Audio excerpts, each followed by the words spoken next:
Welcome to my conversation on habit mastery. This is a very important topic for me because the moment I started changing certain habits, my life changed drastically.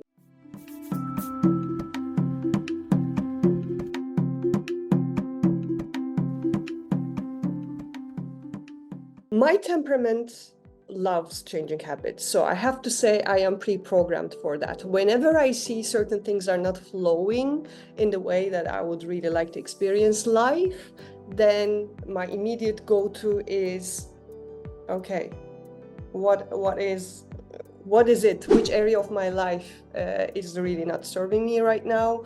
What are the structures there? How can I introduce newness? So I'm driven by newness. I'm driven by inspiration. I'm not saying everybody needs to be that way. Some people are very comfortable in their, habitual behavior. And some people's habit is to constantly have newness in their life. So what we want to look at here is what is not serving us.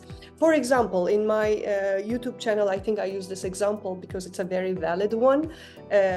You wake up in the morning and the first thing you do is look what's going on in my life. What are the messages? What's happening on social media? What are the news and so on. I used to have a professor who was complaining, his wife was complaining that there were dozens of TVs in their house, and the moment he wakes up, he turns on all of them.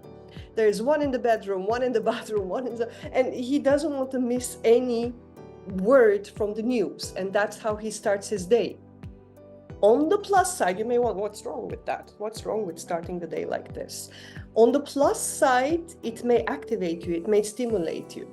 However, if your system is already very activated, very stimulated by nature, if there's already a certain level of stress, an excess of fight or flight syndrome in your being already, then this way of starting the day is basically boosting the body even more, because when we wake up, if we had a proper sleep, what the body needs to do is to get activated, to get stimulated. And already exhausted by stimulation body, when it's whipped by all this news from the outside, it has another boost of stimulation. And this stimulation on top of the existing stimulation is basically exhausting our nervous system. What could be the result of that? Feeling stressed all the time, being reactive to problems in life, basically just being on all the time without being able to find your switch button. And if we don't have a good relationship with our physical body, if we don't follow what's going out of the ordinary in our physical body, or if we don't have a close connection with our emotions so that we can see the signs of excessive stress accumulating, then basically we may run too late, and this overstimulation can cause a disturbance. Another problem with starting the day like that could be you may be missing out on other ways. It may be stealing away from the intimacy that you have with the people around you, with your family. It may be stealing from, I don't know, a little morning ritual that puts your mind into a completely different set.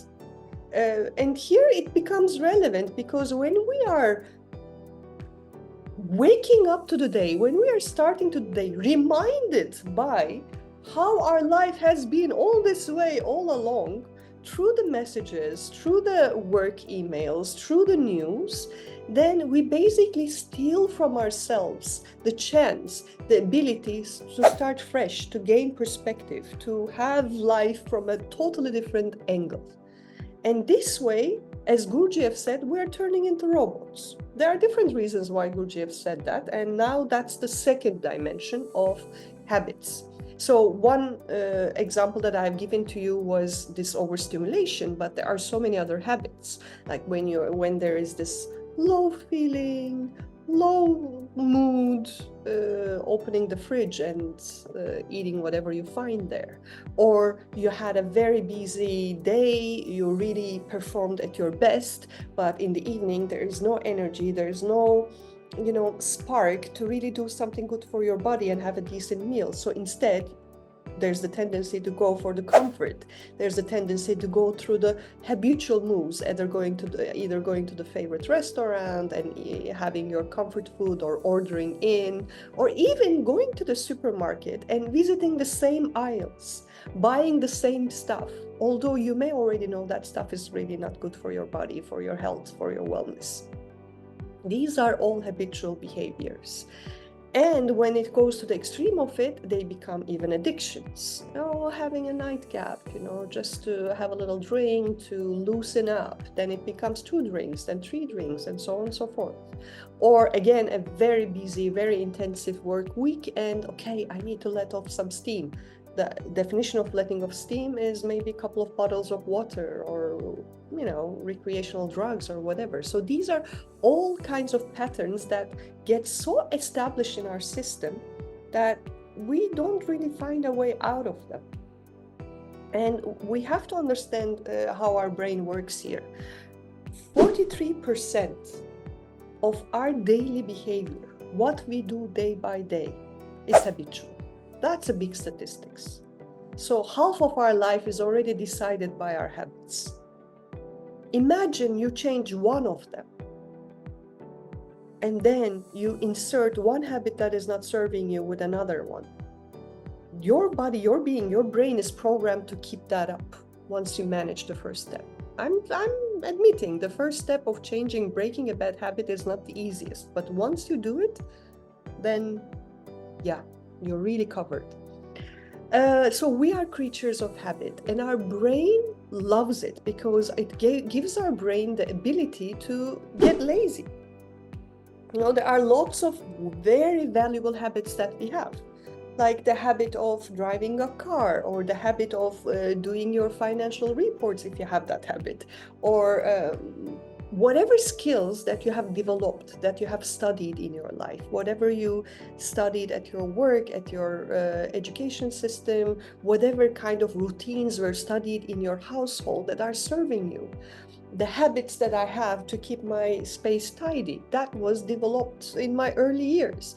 I have to say, I was not tidy at all in my early years, but the example set for me and the pressure that I got was towards keeping the space neat. And now at my mature ages, once I left the house, basically, that habit kicked in. I want my space to be clean. So I don't even think about it. When I see something disorganized, habitually I go and, I also, when I move into a house, I decide a certain setup. So where are my t-shirts going to be? Where am I? Like these kinds of habits. So I don't have to think about it. I just do it. So these kinds of good habits help us. Or habitual good dietary regime, or many people have this habit of working out, and if they don't do it, then their body feels weird, their mind, it's guilty, things are not the way they should be, something is off. So on the plus side, when we have a good habit, it really serves in our favor without much effort, and our brain loves it.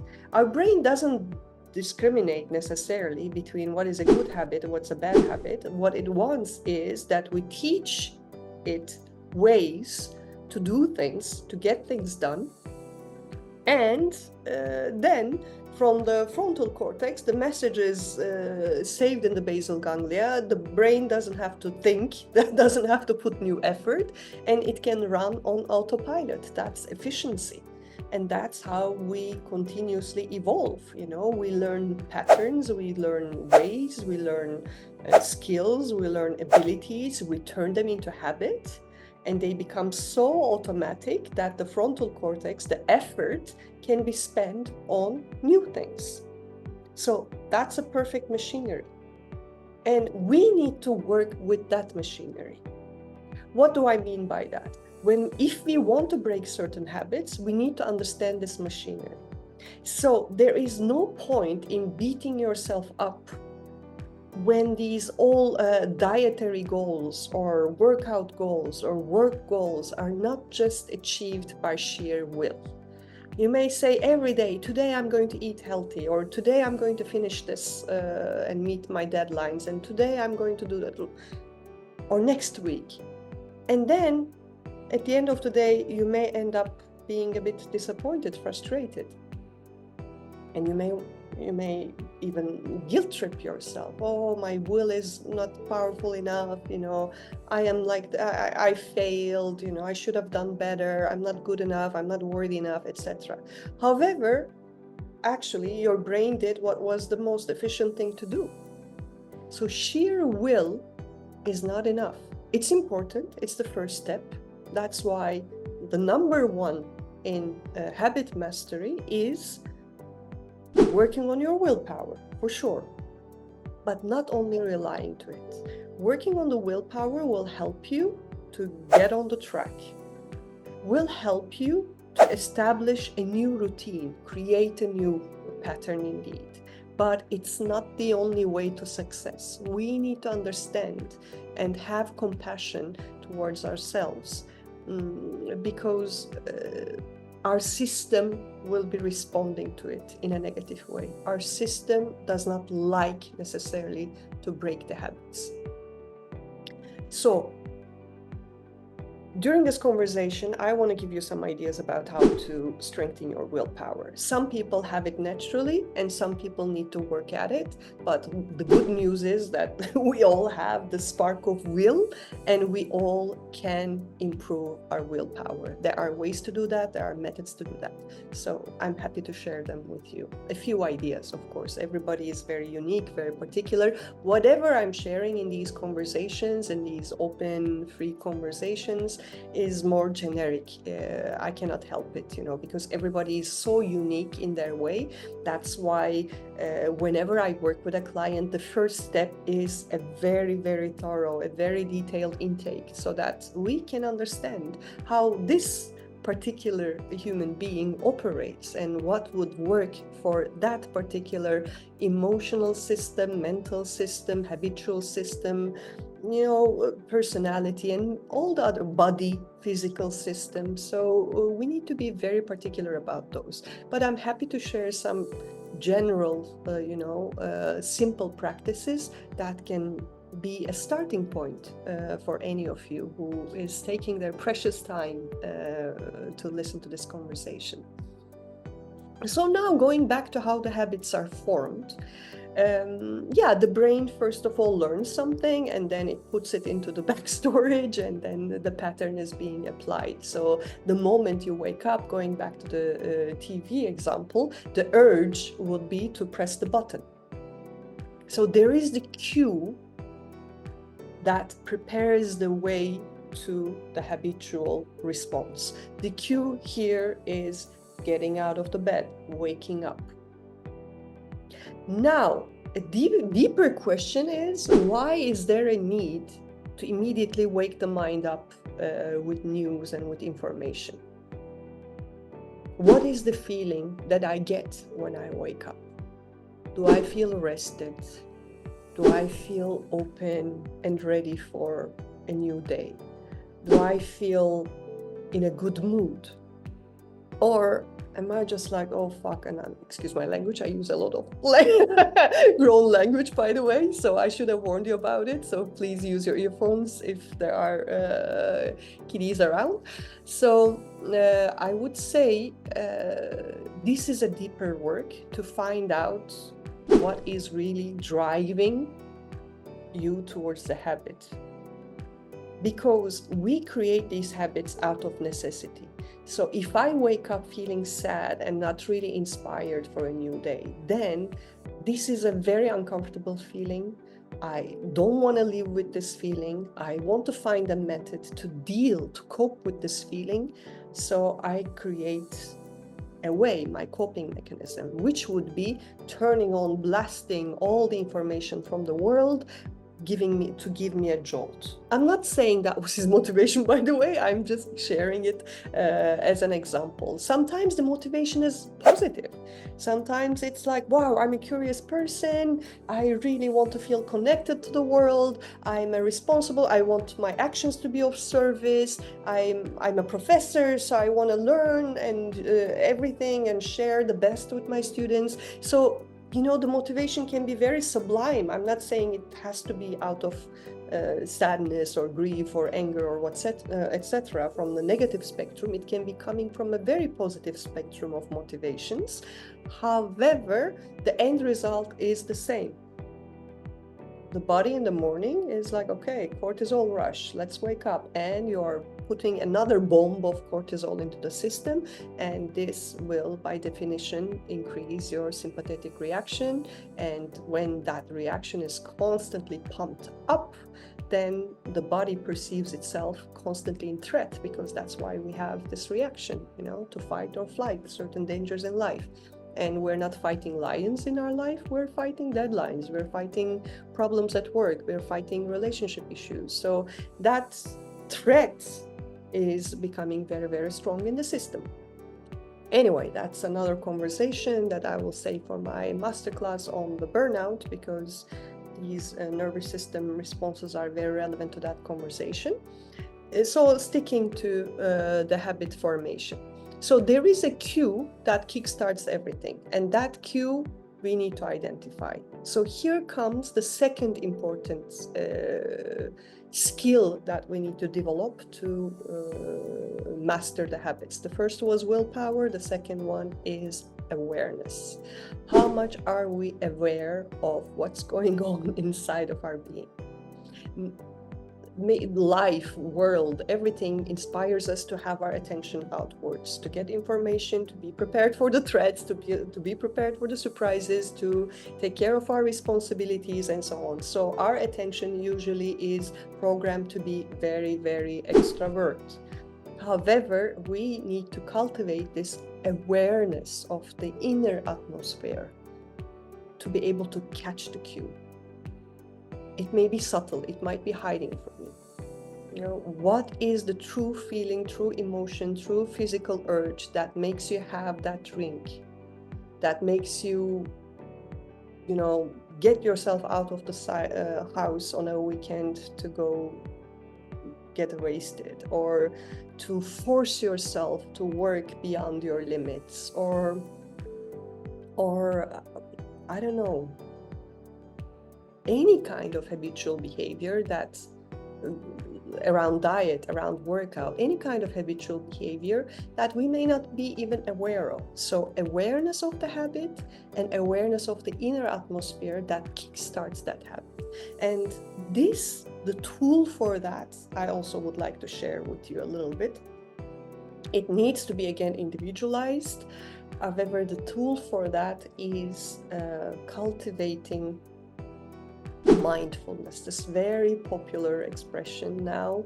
It used to be only in the spiritual realms, but now it infiltrated yoga, meditation, these modalities that help our wellness, that help our life big time, infiltrated all the levels. It's becoming more and more mainstream. And one of the key words that we need to study from these traditions is mindfulness, being aware, mindful of what is kickstarting that habit. And the best way to cultivate that awareness is a meditative, a contemplative practice. Now, I will circle back to that. Now, going further, once we have the cue, then basically what happens is the brain is on autopilot. So there is no thinking involved anymore. It's already there. The unpleasant or pleasant emotion or physical sensation happens, then you have the immediate, that's the cue, and immediately you follow the habit.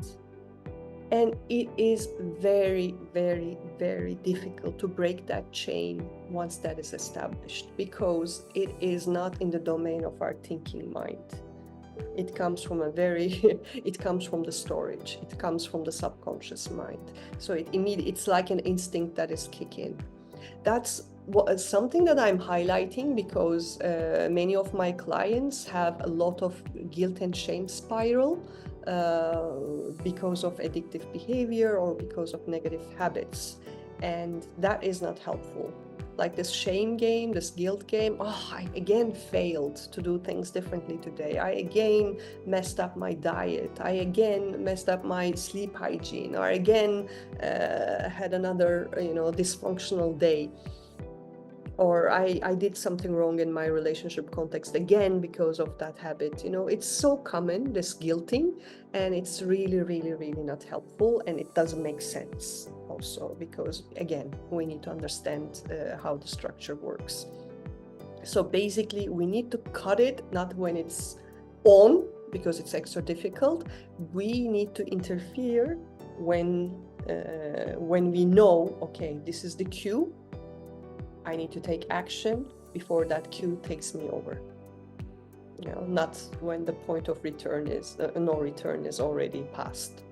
So basically, we have the cue, then we have the routine, and then after that routine is complete, there is a sense of reward. There's a sense of accomplishment that our brain also produces, a happy place, a dopamine place that our brain goes, yes, I've done it. Unfortunately, for the case of negative habits that are not really serving our body, our being, our wellness, that reward is, of course, very temporary and is usually followed up by a lot of other unhappy emotions. Now, since these are our comfort zone, and we as human beings are really, really attached to our comfort zone, we want to stay in our comfort zone. New ideas, new projects, newness, new relationships, anything new can be a threat sometimes, for some more, for some less. But comfort zone, as it's by the name, is where we want to stay comfortably. And breaking a habit is basically going away from that comfort zone, going into the stretch zone. Now, some temperaments may even go into the crisis zone. I want to go full on and I want to challenge myself 100%. Usually, majority, what we want to do is to step a little bit out of the comfort into the stretch zone. That's where change of behavior, and that's where new learning happens. So instead of forcing yourself to extreme changes, another important thing we need to learn is find out what is most available for you. Find out where you have the strongest inspiration for change, strongest motivation for change, and the most ease to introduce that change. Find something that is really important, urgent, priority, and something that can be achieved step by step.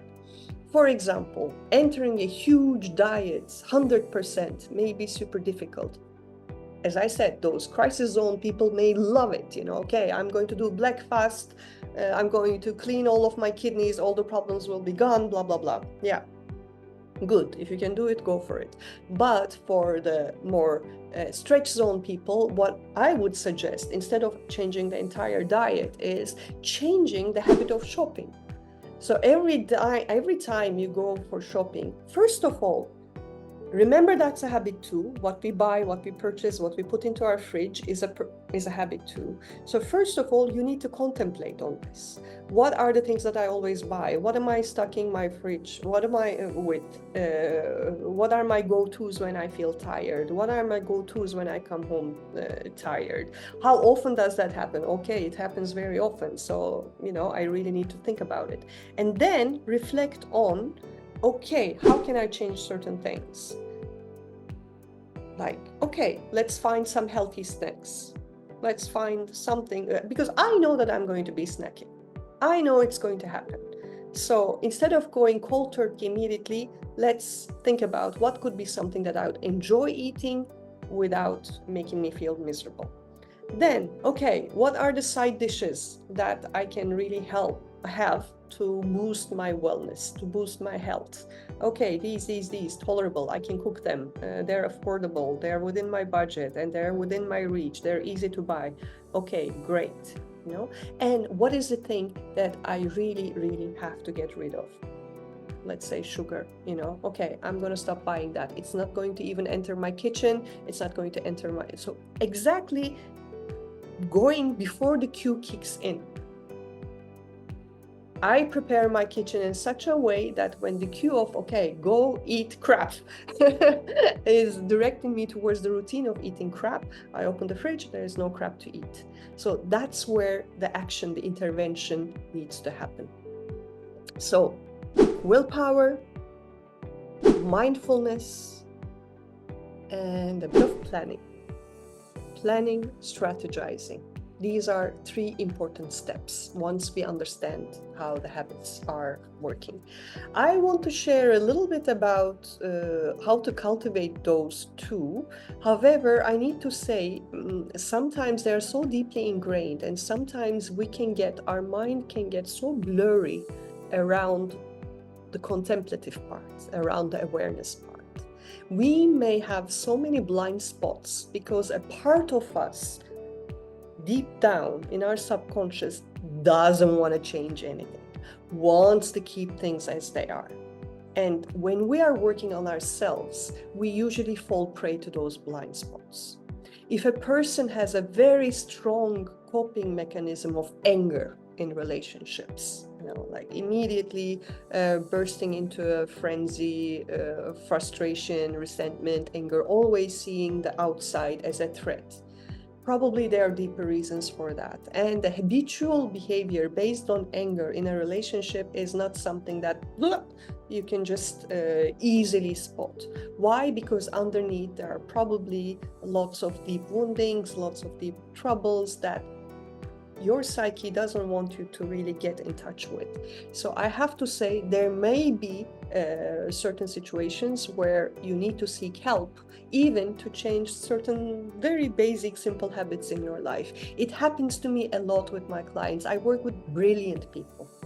I work with amazing people. They are very intelligent, are very skilled. They have created great things in their lives. They're amazing. And sometimes the strategies that we create are so basic, so simple. Even there's like, why did I not think of this? It's not because that person is not clever enough to find it out. It's not because that person doesn't understand or, doesn't have it within their capacity. Most of the time, it's because there is a blind spot around that particular simple action. There is no connection with that solution because something inside of their psyche is really blocking it. So in such cases, I really, really, really advise you to seek help. It could be, in deeper situations, it could be really a psychotherapeutical help. But what I am offering in my private consultations when it comes to habits is, first of all, grasping that big picture, and then together observing what are the patterns, what are the structures, and what would be the simplest, easiest strategy to break those structures. So tailor-made suggestions on how to maybe a person needs more support on willpower, maybe another needs more on mindfulness, meditation, maybe more on the toolbox, strategizing, planning, how to access before the cue kicks in, triggers the rest of the habit. So it's very different, it's very personalized, and you may need that. Otherwise, what I would suggest for improving willpower is to give yourself a simple task as a training. Not about this very, very important matter in your life that you want to address, but something very simple. It can be, diet example is easy. For 1 week, I'm not going to have coffee. For some, it might be a big challenge. So 1 week, no coffee at all. And no matter what, you stick to it. Or the exercise can be for people who need to get out of a rut. One exercise I remember giving was reading, 10 pages from a new and inspiring resource that you really want to explore. It can be a novel, it can be a resource, whatever, but making sure every day you read 10 pages of it. The challenge that you give yourself should be not too excessive. It should be doable. It still needs to be a challenge. It needs to be measurable, and it needs to have a finite and reasonable short time frame when you're starting. So one mission, 1 week no coffee. And once you have done it, then you will add a unit, you will have a bonus on your willpower grade. Then you set another. Okay, I did 1 week without coffee, and now 1 week without coffee and cigarette. I don't know, whatever. Or 1 week without eating carbs, or 1 week without checking my mobile first thing in the morning, or 1 week without having any technology until a certain time or after a certain time, whatever it is. So you give yourself little challenges, and as you succeed through them, you keep on collecting bonuses. And I really, really encourage you to celebrate yourself after each accomplishment. So it's not just, yeah, I've done it, but it was simple anyway. Not in a dismissive way. Yes, 1 week no coffee. Yes, 1 month I read every day. Or yes, whatever. I went to the gym three times this week. Or I didn't say any negative word to my partner the whole day. Whatever is your challenge, whatever is the duration, it needs to be measurable, it needs to be specific, it needs to be doable, but still a bit of challenge. And as you go, you may increase that challenge a little bit. This is a very, very beautiful way to build up your willpower. Yogis use this method for thousands of years. It's one of the essentials, one of the foundational steps for any practitioner to build that willpower. And please try this advice. I would love to hear about your experiences with it. Now, the first is willpower. The second, mindfulness meditation. Here, meditation is used in very mixed ways. It's used for the function, for the form, for the process, for everything. And most of the methods that we see on YouTube or in apps and so on are actually concentration techniques that are preparing for a state of meditation. Doesn't matter. Whatever works for you. Here you can use resources like apps. I also have a YouTube channel called Yoga Therapy Pill, where I have a series of suggestions, very diverse tools of meditation for beginners. So starting from how you should sit, or going into non-sitting active forms of meditation. So if you need a little bit of a support as a beginner, you can try these free sources.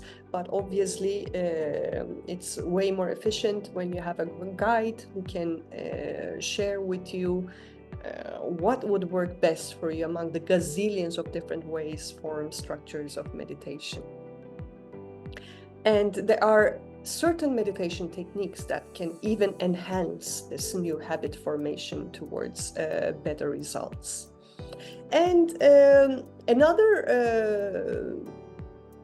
And about strategizing, obviously, I would really go for this contemplation first, deciding what would be a good way for you to introduce a new habit.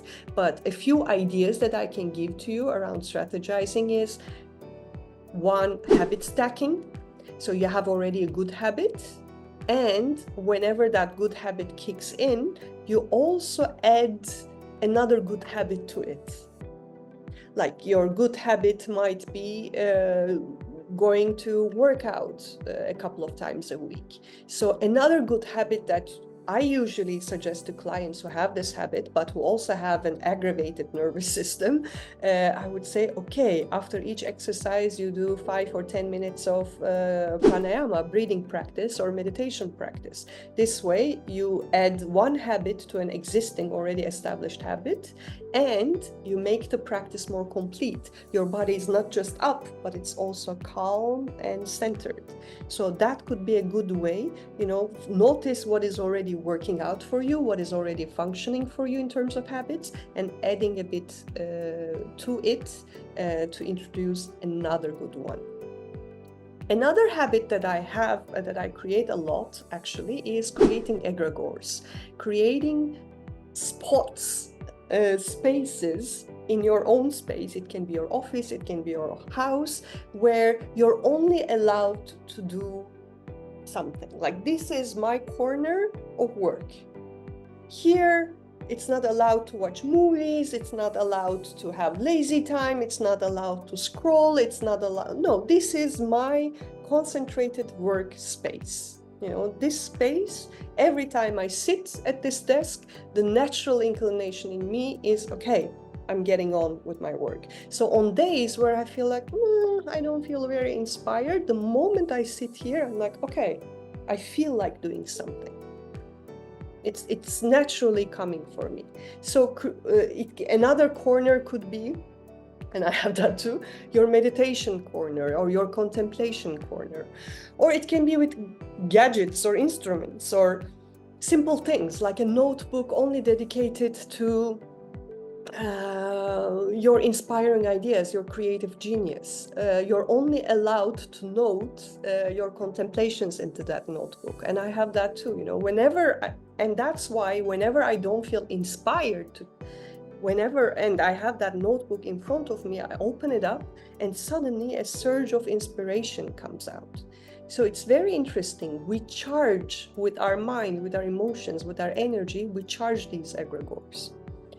And last but not least is every time you perform a good habit, every time, especially at the early stages, for some people it takes just a week to set a habit. For others, it may be, I think the standard number is like around 160 something days to form a new habit. So it's really depends on your temperament, the level of your willpower, your brain structure. So there's no standard really. It's just a statistic that I found in research that a new habit formation usually takes around 163 or something days. But what's important for me here is no matter how long it takes, every single day you are really expressing that new way of living. You are really following this new habit formation. You celebrate. And you celebrate big time when it's really, really part of your life. You know, even for simple things, for simple to-dos. You know, I'm going to show you my scheduler. You know, I'm this old-fashioned post-its and calendars kind of a gal. I mean, I use my online tools as well, but I really love this. Why? Because, you know, I have these tiny post-its of to-dos. And of course, they're color-coded and everything. They're about the different areas of my life. You know, the yellow is about the retreat center that I'm co-running. The orange is about my brand. The yellowish is about the projects that I am working on. And the white is my personal domain.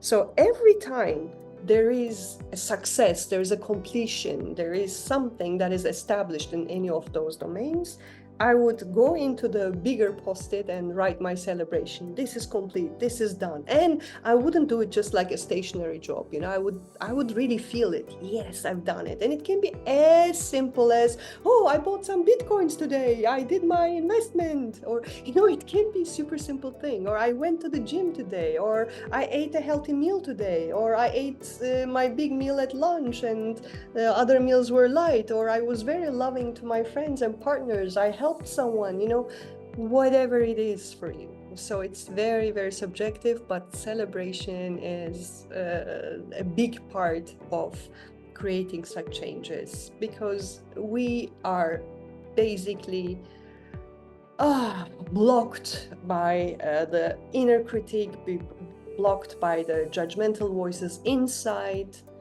more than the outside. So we need to develop some counter voices that are more of the nature of gratitude and celebration.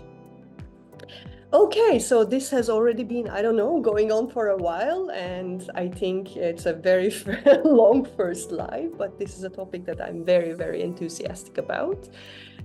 Because I really trust in the brain science. I really trust in utilizing the tools in a clever way.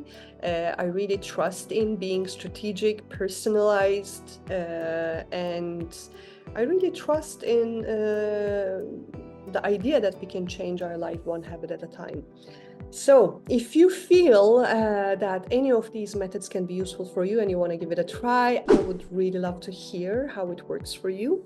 If you feel that you need a little bit more support, guidance, hand-holding, accountability, or whatever you may need, I would very much love to support you in creating life-changing habits so that you live the design of your own mind instead of what has been imposed on you, what has been flowing for you, what has been, a habit. So yeah, sending you lots of love. For any questions or for getting a private consult, feel free to DM me, and looking forward to another live on another topic sometime soon. Bye.